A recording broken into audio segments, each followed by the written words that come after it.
week we're gonna do things a little differently. I told you guys to send me questions on Facebook and Twitter, and I got a lot, so let's get started. What's your funniest encounter on a New York City subway? Alright, so there was this one day I was coming home from work, and when I got on the train, it smelled like piss. Which isn't out of the ordinary, by the way. This is New York City. Everywhere smells like piss. However, on this specific day, I knew it was a guy on the train because no one was sitting near him, so he had either just pissed or was currently pissing. Which is fine. It's not fine, but whatever. We're gonna continue with the story. He also kind of looked like Santa Claus if Santa Claus' parents like didn't give a shit and he like rolled around in dirt and just drank a lot. So anyway, pissed Santa Claus is over there talking to himself, which is fine. And I guess some lady made eye contact with him, which by the way, big fucking mistake. She makes eye contact and I guess that just pissed him off because he started screaming at her and he was saying, "You're a wannabe cock." Like she wants to be a dick. Like what the fuck does that even mean? So I start laughing.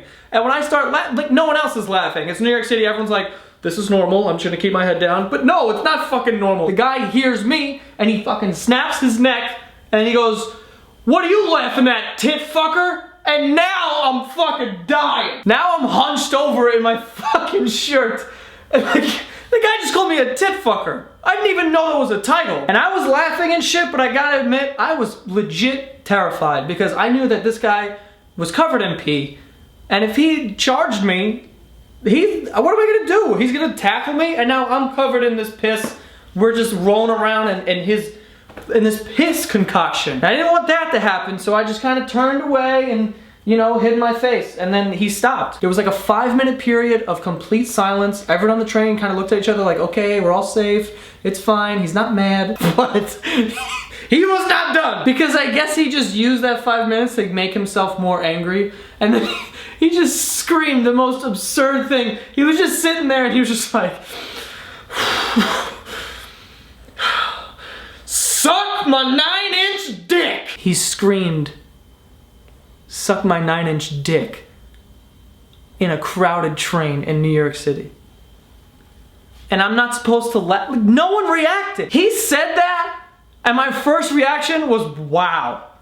This guy's blessed. 9-inch dick? That not every day you see one of those. And then my second thought was, I hope he doesn't pull that snake out because I'm not even gonna act like I'm a hero. I will use an old woman to shield myself from it. But he screams that and then says nothing again. And then there was this different lady, some little tiny Asian woman who could have been 90 or 14. They don't age, it's amazing. But she was sitting there and she was looking down. She knows the rules. She was looking down, she wasn't making eye contact, but he didn't give a fuck. He was leaning and he was like, I'm 9 inches of solid steel when I'm happy. And this was just the best train ride I've ever been on in my entire life. What is the weirdest memory you have from high school? Alright, so my senior year I had this sex class, and on the first day the teacher was like, alright, everyone go on the board and write a word that is associated with sex. And my last name is Santagata, we're all seated in alphabetical order, so I'm like near the end. And everyone before me was trying to be all PG, and they were writing stuff like love, lust, passion. But being the immature person that I am, I just saw this as an opportunity to write titties on the board without getting in trouble. So that's exactly what I did. He called my name, I walked up, titties, everyone was laughing, and then I sat down in my chair, and that was that. The next kid, the kid right behind me, he was like this shy, didn't say much type of kid, and I guess he took, like the fact that I wrote titties kind of made him feel like, okay, all bets are off now. Because he got up and he went right up to the board and he just wrote anime porn. And from the time he finished the N and put the chalk down and then walked back to his desk and sat down, no one said a fucking word. Just complete silence.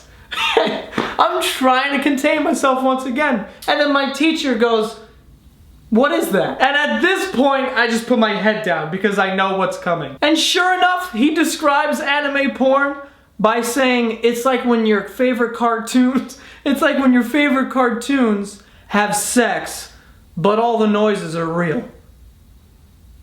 And no one said anything. The teacher was like, "Oh, okay, cool. Next." And like, what the fuck Are we not gonna talk about this? Have you ever thought about becoming a gynecologist? No, not at all. And I know some dudes are gonna be like, dude, what are you, gay? You get to look at vaginas all day. Like, I know dudes think that's like a funny joke to say, like, oh, I wish I was a gynecologist. But I don't think they really thought that through. You know, there's real medical procedures that are going on down there. It's not like these women are just walking in, flashing their palace, and then leaving. You gotta like take a car jack and fucking jam it in a vagina and then crank it open so you can see in there. And I'm sure there's more to it than that, but I'm just giving you the abridged version. So I don't want to be a gynecologist, probably for the same reason that I don't want to know what McDonald's chicken nuggets are made out of. It'll just kind of ruin it for me. Like, the nuggets are great. I love them, I appreciate them, but I don't want to know what's going on in the factories or how many chickens are being slaughtered or any of those details. I just want to eat the nuggets. It's the same thing with vaginas. I love them, I appreciate them, they're all beautiful, but I don't want to like deep sea dive in and use tools to fix things. Like, I'm just not qualified for that, you know? Would you have sex with Trump if it means you'd save someone you love? This is tough. Like, dude, honestly, all political views aside, everyone has to be on the same team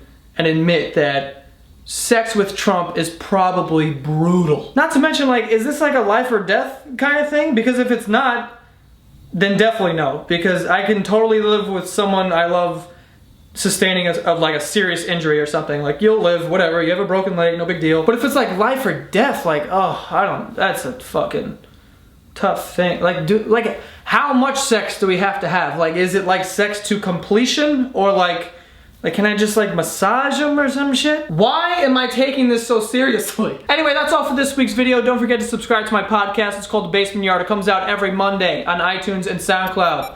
And I will see you guys next week.